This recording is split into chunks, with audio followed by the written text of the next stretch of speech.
Nesse vídeo a gente vai falar sobre um assunto que é super importante em qualquer simulação via método dos elementos finitos que você faça em qualquer software. Que esse assunto é a convergência da malha. Então o que seria isso? Dependendo do número de nós e o número de elementos que você usa, você vai tendo uma resposta nos valores que você está buscando, seja das suas tensões e das suas deformações. Então, o que pode acontecer, né? E a gente tem que se preocupar com essa questão da convergência da malha. Vamos analisar essas quatro figuras aqui de cima que aparecem a mesma estrutura, mas com malhas diferentes, começando com a mais grosseira e indo refinando. Lembre-se que no método dos elementos finitos, você tem informações sobre os nós. Então, por exemplo, imagina que bem nesse pontinho vermelho aqui, ó, que eu estou destacando, tenha feito um cálculo de tensões de acordo com o critério de von Mises, e eu encontrei aqui uma tensão de, vou chutar um valor aqui, ó, 10 megapascais. Tá, então eu encontrei um 10 aqui. E aqui embaixo, nesse outro ponto, desculpa aqui que eu estou desenhando com o mouse, né, não fica muito bonito aí a letra, mas acho que dá para entender. Aqui eu encontrei 15, por exemplo. Então veja, eu sei que aqui é 10 e eu sei que aqui é 15, mas eu não tenho informações sobre pontos intermediários. Bom, se esse elemento aqui, na verdade, for utilizar 3 nós a cada lado dele, talvez ainda tivesse uma informação intermediária. Mas eu não, vamos supor que eu só conheça aqui e aqui. Então tudo aqui no meio eu não sei qual é o valor das tensões, eu só sei que é algo entre 10 e 15. Aqui nessa segunda figura, você continua calculando 10 aqui, porque é o mesmo ponto, e você continua calculando 15 aqui. Mas surge agora um ponto novo, uma informação nova. Vamos supor que esse ponto novo aqui, a informação seja de 17. Se isso acontece, você tem uma informação nova que você não estava enxergando aqui, até corrigindo o que eu falei que aqui era 10 e aqui era 15, e eu falei que aqui era algo entre 10 e 15, mas não necessariamente. O fato é que você não tem, você imagina que seja algo entre 10 e 15, porque faltam informações para você. A partir do momento que você sabe que aqui você tem 17, a coisa muda de figura. E aí você vai refinando cada vez mais e obtendo mais informações sobre o problema. Agora, vamos analisar essa primeira figura aqui. Vamos supor que 15 seja a tensão máxima que o software calculou. Isso aqui, de alguma forma, apresenta um perigo para você. Por quê? Você está partindo do princípio que a tua tensão máxima desenvolvida foi de 15 megapascais, quando, na verdade, depois que eu refinei a minha malha, eu encontrei uma maior, uma já de 17 megapascais. E aí vai surgir, você pode pensar em termos deste gráfico que está aparecendo aí na tela. Num gráfico que você tem as tensões em megapascais, tensões máximas, tá?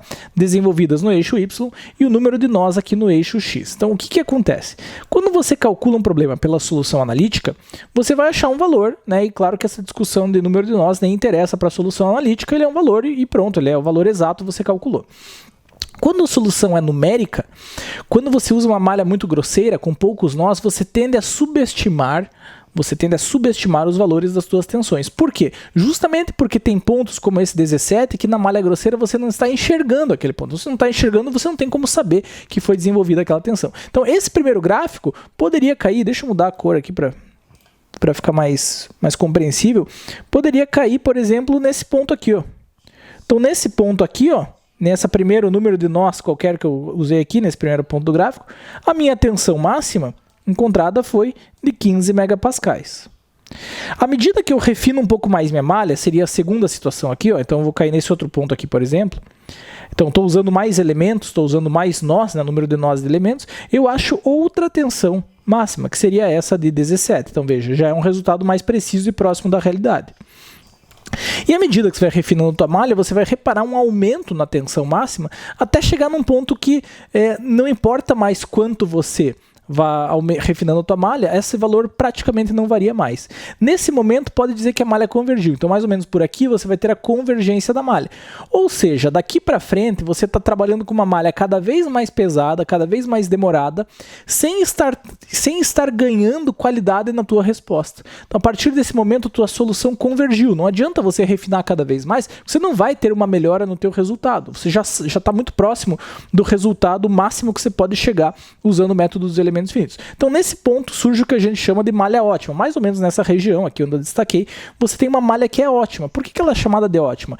Ela é uma malha ótima porque você tem o resultado muito preciso, muito próximo do melhor que você pode encontrar, e a simulação está levando o menor tempo possível. Então, a partir desse ponto, é bobagem refinar mais a tua malha. Então, quando você vai fazer simulações, o que eu o que eu proponho? Qual seria um caminho intuitivo, assim, um caminho lógico para você seguir? Você começa com uma malha bastante grosseira para ver se o modelo está rodando, porque não adianta também ele ficar lá calculando durante 2 horas para dizer que teve um problema. Então começa com uma grosseira, vê se o modelo roda.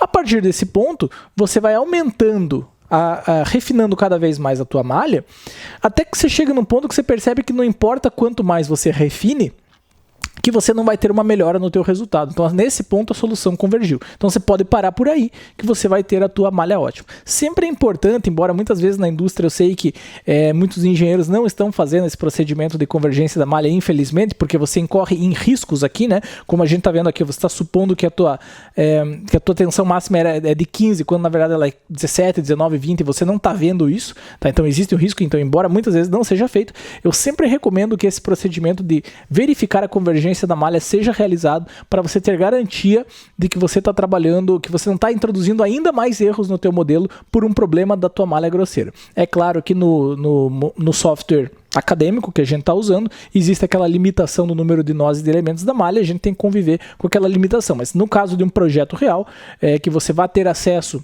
as versões pagas do ANSYS ou de qualquer outro software que simule profissionalmente o método dos elementos finitos, você deve sim fazer o estudo da convergência da malha para evitar esses efeitos e subestimar as tensões máximas que pode levar a uma situação de perigo no seu projeto.